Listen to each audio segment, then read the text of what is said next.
Olá, queridos amigos, estamos de volta em mais uma semana com o nosso Viver Bem em Cristo.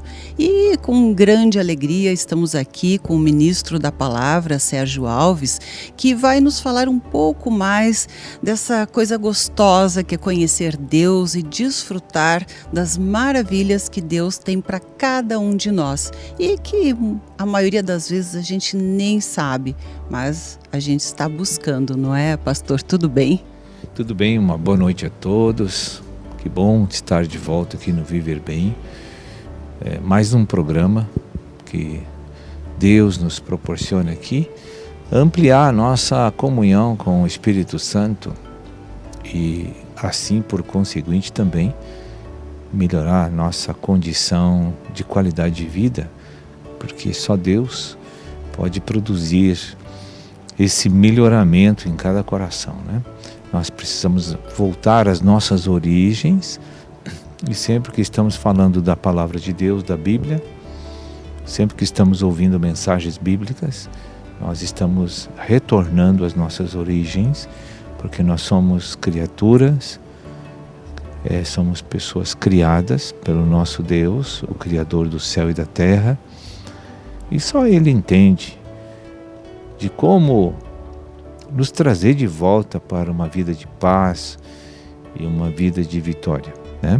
Então, estamos falando das melhores coisas que poderíamos falar neste mundo, é falar da palavra de Deus.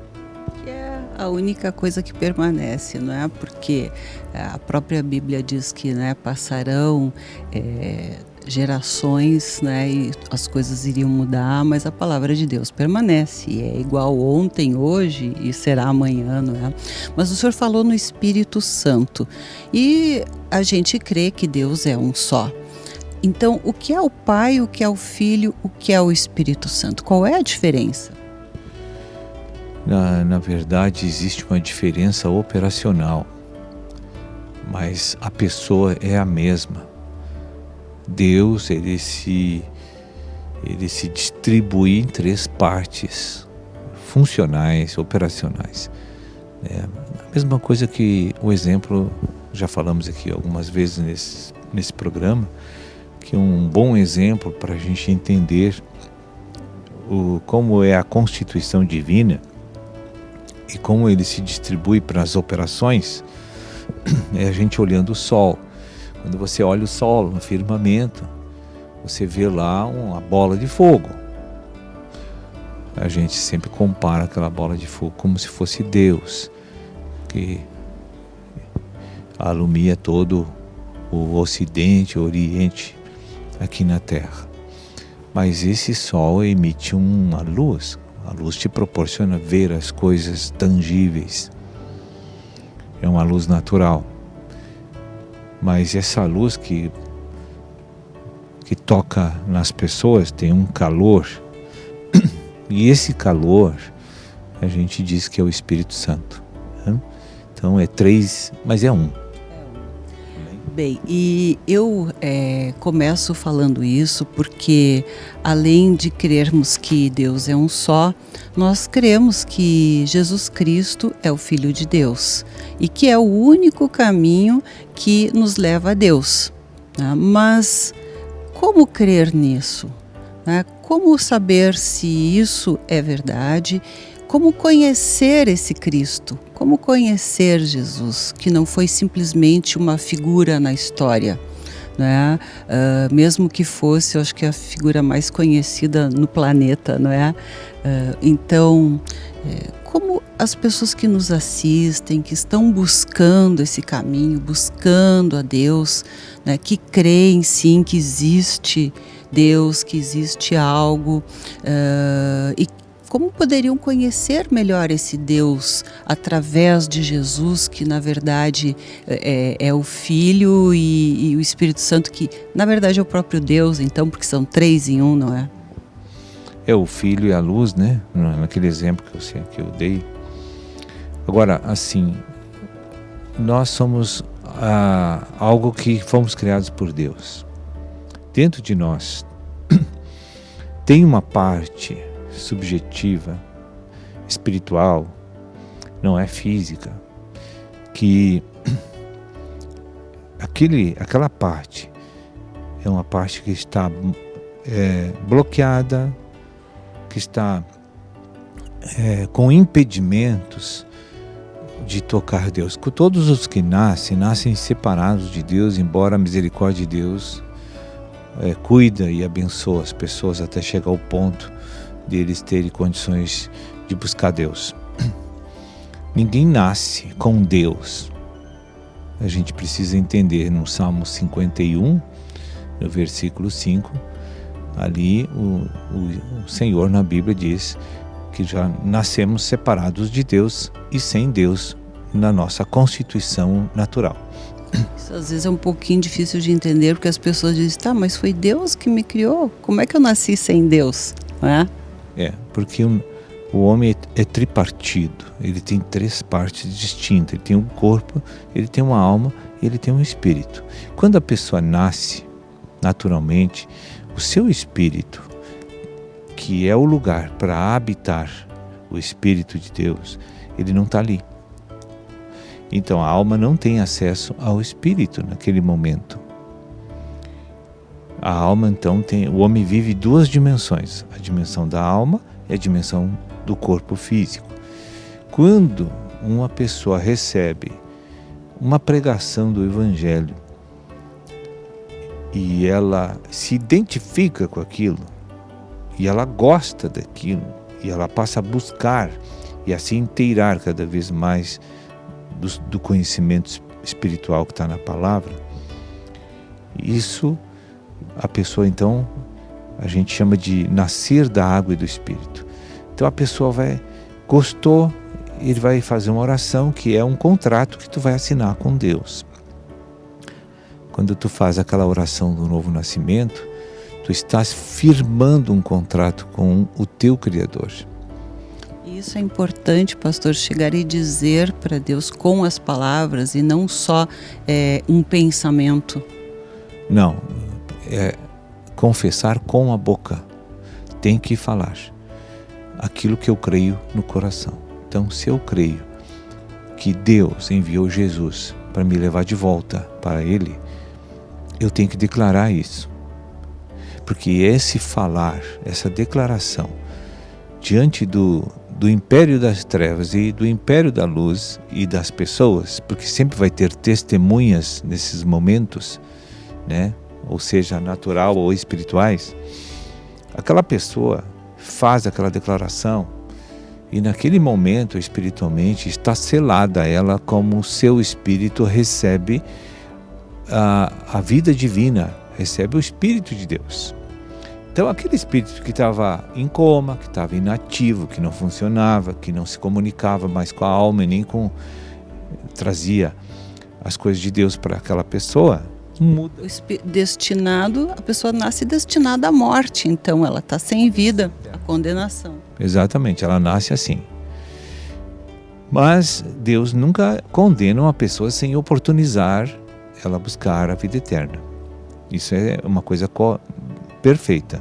Isso aí eu tenho certeza que Deus oportuniza todas as pessoas que nascem a escolher o caminho do retorno a Deus. E no momento que ele confessa, faz aquela declaração e é batizado nas águas, ele pode ser considerado um filho de Deus. Não é mais criatura. Agora ele é considerado um filho de Deus. E aí, por que ele é considerado? Porque Deus está em comunhão com ele a partir daquele momento. Deus está morando nele a partir daquele momento. E Deus é uma pessoa.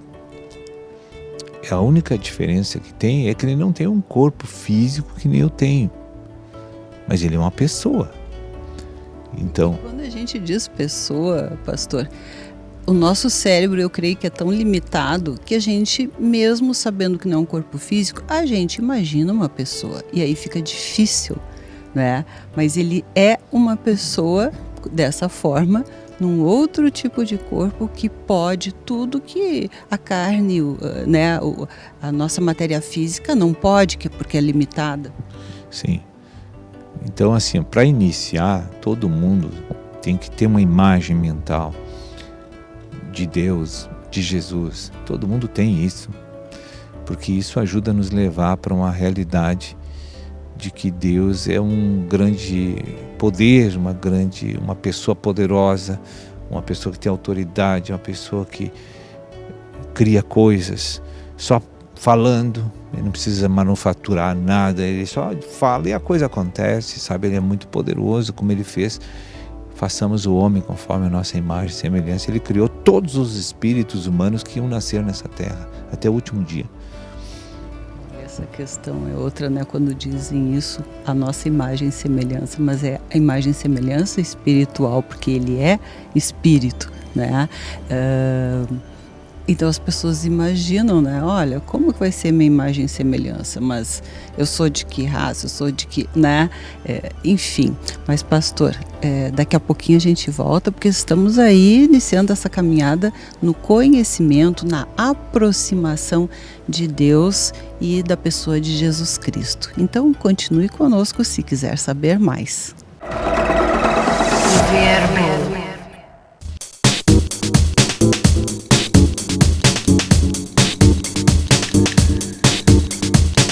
Estamos de volta com o nosso Viver Bem em Cristo.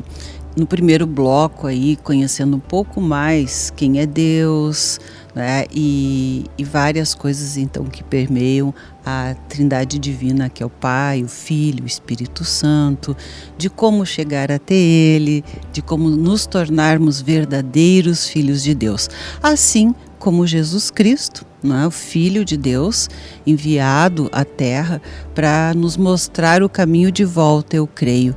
Mas, pastor, eu, assim, além de crer, eu sou uma admiradora de Jesus Cristo, né? Pessoa enquanto homem Deus, mas enquanto homem, pessoa fantástica, né? Com a qual eu gostaria de ter, aí falando no homem Deus, esta intimidade, esse conhecimento mais profundo, porque é tão maravilhoso quando a gente passa a compreender como é que Jesus conseguia agir e reagir, né, daquela forma, né, como diz a Bíblia, em relação a tantas coisas ruins do mundo, das pessoas, esse mundo maluco que hoje está cada vez mais maluco, mas na época também já era muito violento, enfim, né? Como conhecer melhor Jesus e poder desfrutar desta intimidade com o próprio Deus? Só tem uma maneira aqui na Terra de você conhecer a pessoa de Deus e a de Jesus. É por meio da Bíblia. Você não tem outra maneira. Quando você começa a ler a palavra de Deus, você está buscando o conhecimento da única verdade. Da única verdade. Hoje, são poucos os que creem nisso. São poucos os que consideram isso que eu estou falando. Acham que há vários caminhos que nos levam a Deus. E eu afirmo para você, porque eu já tive em todas as religiões praticamente que existem nesse mundo, eu já passei por elas, não achei o caminho para Deus a não ser na Bíblia. Ali, nesse livro, lendo esse livro e conhecendo os preceitos, porque quando tu lê a Bíblia, tu não está lendo uma literatura que é de origem humana. Aquelas palavras, qualquer pessoa vai testificar que aquilo é uma inspiração do Espírito para homens escreverem. Porque tudo isso já foi testado na vida prática. Por exemplo, tudo que a Bíblia promete nos princípios, você praticando, você recebe o benefício da verdade. Então tem várias áreas da nossa vida que nós temos problemas. E quando começamos a conhecer a pessoa de Deus pela palavra, e a gente vê conselhos direto dele, como ele procede e também quer que seus filhos estejam procedendo e se comportando daquela forma para testificarem de que aquilo é a única verdade, vem do Criador de todas as coisas.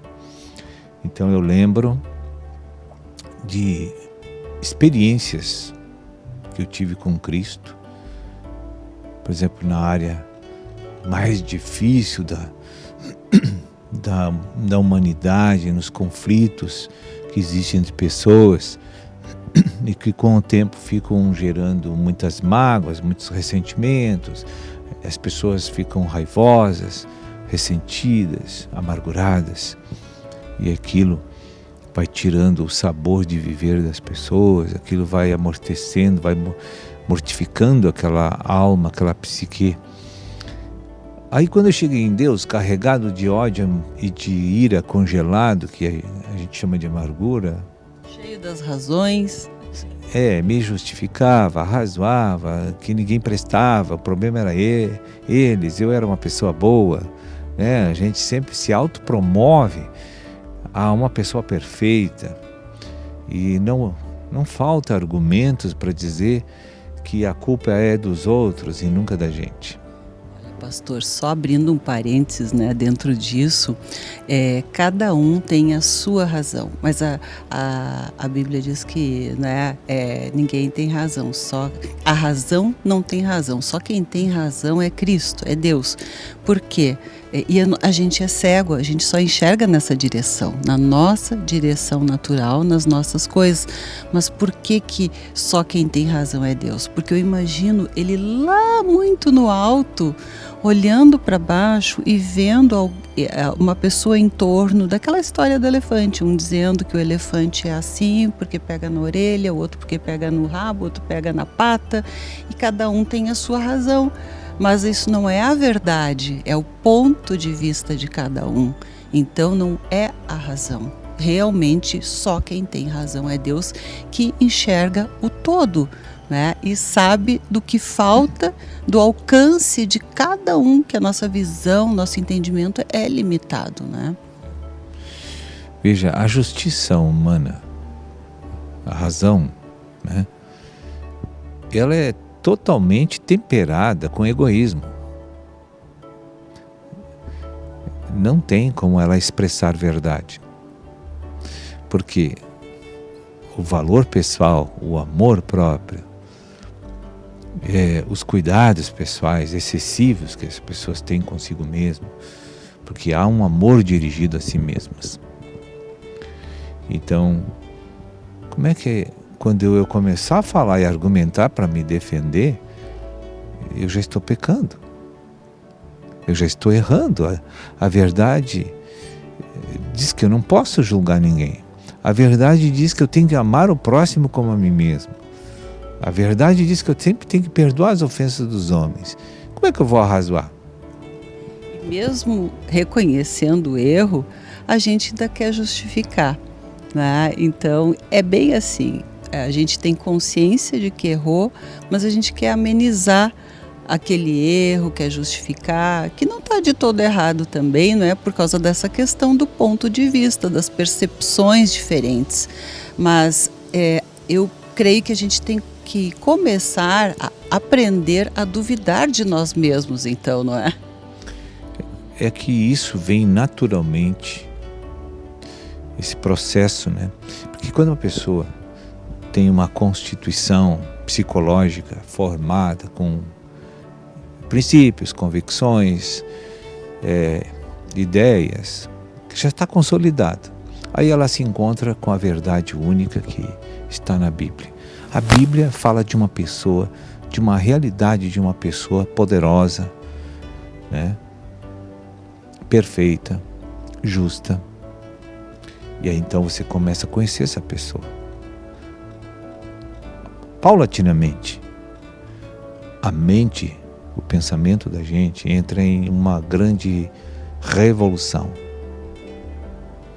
Porque tudo que você está absorvendo do Espírito que está na Bíblia, porque a Bíblia, a palavra de Deus é viva e eficaz, ela é Espírito e vida. Quando ela penetra nas regiões do pensamento do homem, o que acontece? Começa a fazer aquela desestabilizar todas as minhas convicções que não são firmadas na verdade. Começa a solapar a minha autoconfiança. E começa a me deixar inseguro e duvidoso de que estou vivendo os padrões corretos. E isto é uma obra miraculosa, isso não é algo natural. Porque eu introjetei na minha mente uma palavra divina que tem espírito e vida de Deus. E ela é forte, ela destrói os pensamentos mentirosos e errôneos. E aquelas convicções falsas começam a cair por terra e eu estou perdendo a credibilidade em mim e no que eu cria. E isso me gera uma instabilidade emocional, mental. E eu passo a duvidar de mim. Eu passo a perceber que fui enganado, estive enganado por muitos anos. E que agora estou conhecendo um novo e vivo caminho que vai me levar para uma liberdade perfeita e um crescimento de vida. Então, precisamos conhecer a Bíblia para gerar esse movimento processual dentro da nossa alma que vai nos libertar da natureza pecaminosa que nos governa, que nos domina, que nos faz sofrer, que faz a gente decidir errado, se relacionar errado e uma série de coisas na vida que são extremamente tristes para nós, é por causa da natureza pecaminosa que vive no lugar de Cristo dentro de nós. É verdade, né? As pessoas, muitas vezes quando acontecem coisas ruins, dizem, mas onde está Deus? Mas o problema não é Deus, o problema são os homens que erram, né? E não conseguem enxergar que erram, não admitem, enfim. Mas, pastor, isso é muito empolgante, é algo que quanto mais a gente desvenda, um pouquinho que seja, né, aquele raiozinho de luz que entra, né, na escuridão, a gente já, né, se deslumbra, já fica empolgado. Então, é uma pena que o nosso programa hoje já chegou ao fim, né, está chegando ao final, mas a semana que vem damos continuidade, então, né, a esse conhecimento da pessoa, da obra de Jesus Cristo e o que Deus quer conosco aqui na Terra, não é? Amém. E deixo aqui meu agradecimento aqui pela essa participação. Espero que tenha sido proveitoso para todos. E voltamos na próxima oportunidade. Até lá, se Deus quiser, e você está convidado a continuar conosco aí, né, todas as semanas, nas segundas-feiras, com o nosso Viver Bem em Cristo. Coloque aí na sua agenda. Viver Bem.